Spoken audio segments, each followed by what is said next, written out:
Hindi nga sabi ako naniniwala sa hula. Try mo lang. Wala namang mawawala eh.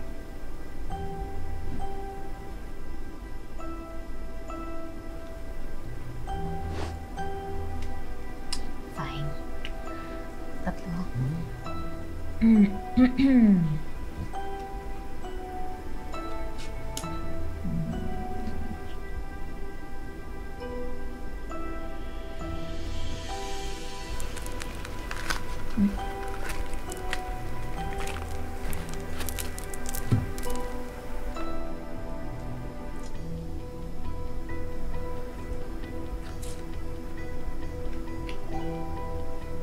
Confirm.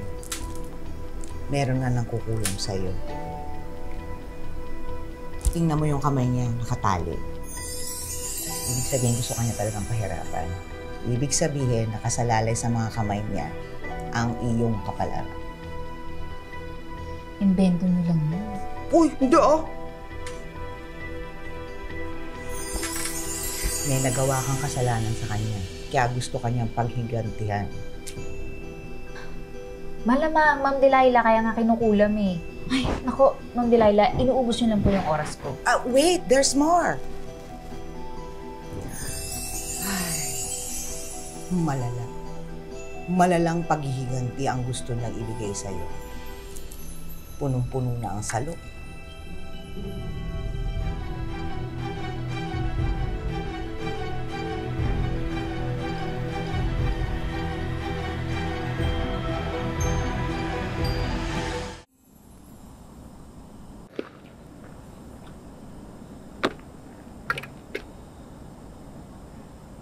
Okay ka lang? Ako? Oo naman! Puro invento lang naman yung pinagsasabi ni Ma'am Delilah. Hindi naman totoo yun. Sigurado ka? O gusto mong puntahan natin yung kakilala kong albularyo? I've had enough.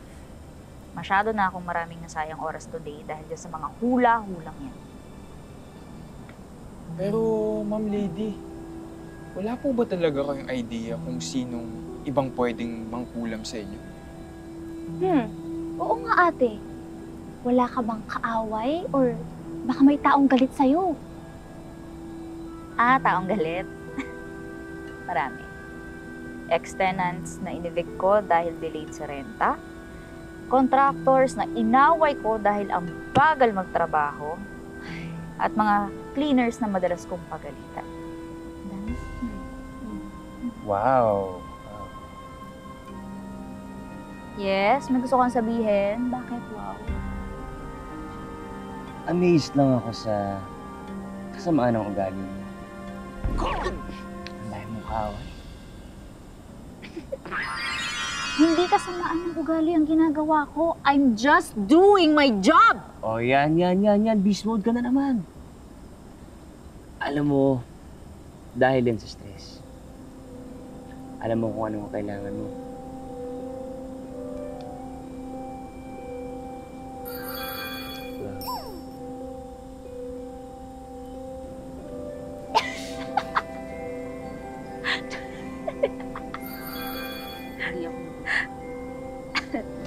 Alam mo, seryoso ko.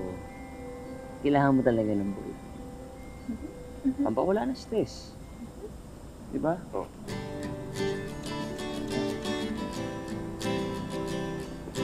Lalo lang ako nasa stress.